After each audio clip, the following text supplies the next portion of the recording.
ವೀಕ್ಷಕರೇ, ನಮ್ಮ ಚಳ್ಳಕೆರೆ ಟಿವಿಗೆ ಸ್ವಾಗತ. ಇಂದಿನ ಪ್ರಮುಖ ಸುದ್ದಿ.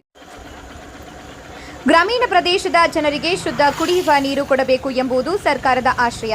ಆದರೆ ಶುದ್ಧ ನೀರಿನ ಘಟಕ ಕೆಟ್ಟು ಸುಮಾರು ವರ್ಷಗಳೇ ಕಳೆದರೂ ಸರಿಪಡಿಸದ ಅಧಿಕಾರಿಗಳ ನಡೆಗೆ ಸಾರ್ವಜನಿಕರ ಆಕ್ರೋಶ ವ್ಯಕ್ತವಾಗಿದೆ.